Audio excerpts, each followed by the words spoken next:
Shalom anak-anak ibu, kita ketemu kembali dalam pembelajaran pendidikan agama Kristen. Sebelum kita belajar, anak-anak ibu ambil bukunya, kemudian buku paketnya jangan lupa tetap harus dicatat. Dan ingat ya, berdoa terlebih dahulu sebelum memulai pembelajaran. Materi kita hari ini yaitu dalam bab 12, bersyukur bukan sekedar pasrah. Tertulis dalam 2 Korintus 4 ayat 15 sampai 18. Apa yang diperlukan untuk bisa bersyukur? Bersyukur bukan sekedar pasif, namun arti pasif itu yaitu pasrah menerima apa adanya atau tidak bisa menyikapi secara berbeda. Bersyukur adalah sesuatu yang harus kita lakukan secara aktif, yaitu harus diupayakan sehingga diperlukan semangat dalam melakukannya. Apa yang mendorong kita untuk bersyukur?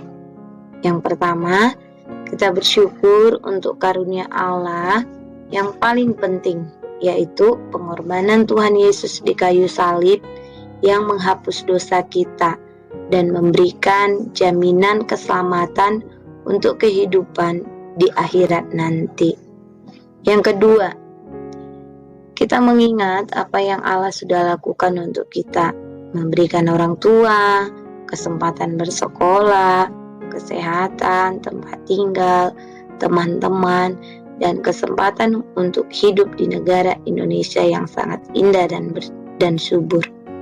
Yang ketiga, kita harus pahami bahwa bagi Tuhan tidak ada hal yang dilewatkan sia-sia untuk kebaikan kita. Yang keempat, dengan bersyukur kita diminta untuk menyikapi hidup ini dengan sukacita, bukan dengan duka atau paksa. Yang kelima, kita juga bersyukur untuk misi Allah bagi umat manusia, termasuk kita di dunia ini.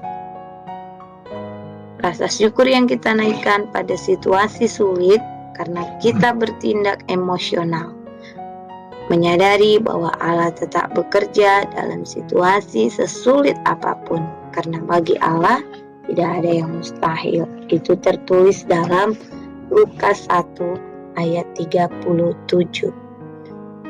Untuk bab selanjutnya, kita masuk materi memilih untuk bersyukur, Efesus 5 ayat 1 sampai 4. Beberapa hal yang dapat kita terapkan supaya dapat bersyukur walaupun hidup mereka susah dalam kehidupan sehari-hari, yaitu yang pertama, fokuskan pikiran kita kepada kasih karunia. Yang kedua, jangan mengeluh. Yang ketiga, lakukan hal-hal yang baik dan berguna untuk orang lain. Yang keempat, buatlah catatan harian yang isinya adalah hal-hal yang kita syukuri setiap hari. Nah, anak-anak ibu, kita masuk bab 14, bersyukur dalam situasi sulit. Bagaimana bersyukur dalam situasi sulit? Tentu itu tidak mudah. Kalau saat bersuka cita, hati gembira, sangat mudah mengucap syukur untuk semua yang kita terima dan alami. Sedangkan kalau saat berduka, kita bersyukur itu sangat sulit. Dan kalaupun kita melakukan dengan mudah, orang akan menuduh kita adalah orang yang gila. Namun, itulah rahasia hidup bersama Tuhan. Mengucap syukur pada saat suka maupun duka, itu yang Tuhan harapkan melalui hidup kita dalam sehari-hari. Kesalahan yang sering dilakukan oleh orang percaya adalah memiliki keyakinan bahwa bila Tuhan membimbing kita, maka kita tidak akan mendapatkan kesulitan dan semua yang ingin dicapai dengan mudah. Apakah keyakinan ini dianggap salah? Perhatikan hal-hal berikut. Yang pertama, kita tidak akan mendapatkan kesulitan. Yang kedua, apa yang kita inginkan dapat kita peroleh. Nah, itu adalah pemahaman yang salah, bahwa ketika kita menjadi orang yang takut akan Tuhan, kita bukan tidak mendapat kesulitan. Seperti tokoh Alkitab yaitu Ayub. Ayub itu terkenal dengan saleh dan jujur di tanah Uz. Tetapi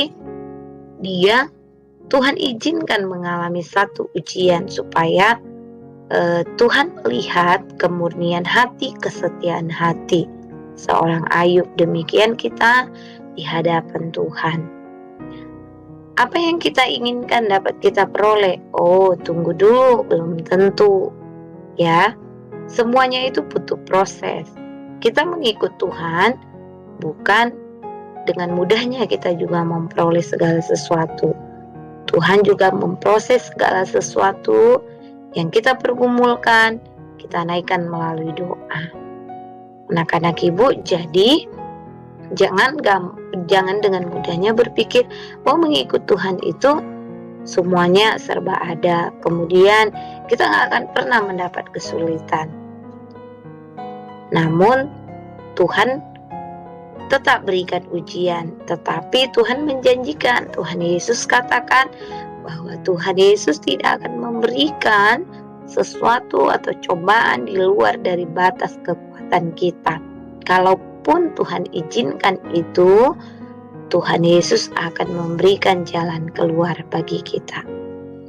Bahkan juga firman Tuhan katakan, carilah kerajaan Allah terlebih dahulu, maka semuanya itu akan ditambahkan kepadamu. Cari dulu kerajaan Allah, maka ya hal-hal yang kamu inginkan, hal yang kamu mau capai, Tuhan akan genapi dalam kehidupan kamu. Baik, anak-anak ibu, kita masuk dalam bab 15. Ini bab terakhir di dalam buku paket kamu. Jadi, dalam video pembelajaran ini memang ibu selesaikan karena materi ini bukan materi yang sulit. Sehingga ibu buatkan dalam satu video semuanya. Bab 15 adalah Allah tetap bekerja. Dalam Roma 8 ayat 26 sampai 39, di sana dikatakan bahwa Allah tidak henti bekerja. Bagi siapa? Bagi setiap manusia, baik pun kepada orang yang percaya maupun kepada orang yang kurang percaya. Rasul Paulus adalah seorang pekabar Injil yang sangat gigih.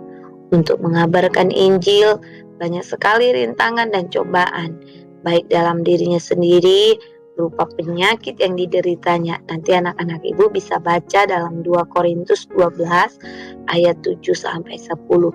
Maupun cobaan yang tantangan dari luar dirinya, yaitu berbagai kesulitan dan penganiayaan hebat yang harus ia alami. Paulus tidak pernah putus asa. Itulah sebabnya ia menulis di kitab Roma 8 ayat 28. Di sana ada kata tertuang dalam segala sesuatu. Artinya, dalam segala keadaan, baik dalam suka maupun duka, baik dalam sukses maupun gagal. Ya, kemudian di sana juga terdapat, jika Allah mendatangkan kebaikan, maka kita dituntut harus aktif, yaitu bersungguh-sungguh mengasihi Allah dan menaati firman-Nya. Apa yang harus kita lakukan jika kita mengasihi seseorang atau mengasihi Tuhan Yesus?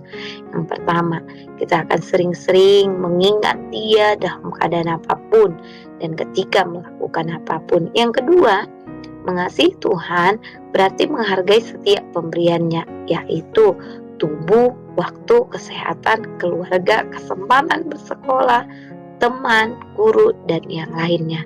Yang ketiga, mengasihi Tuhan berarti selalu berusaha untuk menyenangkannya, yaitu menjadi pelajar yang rajin, pekerja yang jujur, anak yang berbakti kepada orang tua. Begitulah sikap seseorang yang mengasihi Tuhan. Kalau kita melakukan semuanya itu, maka sesuai janji Tuhan bahwa Dia akan bekerja dalam segala sesuatu untuk mendatangkan kebaikan bagi kita. Artinya, Tuhan Yesus tidak akan mengecewakan orang yang selalu berusaha menunjukkan kasih kepadanya dalam ucapan maupun dalam tindakan sehari-hari. Demikian pembelajaran kita hari ini. Anak-anak ibu tetap dicatat. Kemudian nanti akan ibu berikan penugasan serta ulangan harian yang kali ini ya.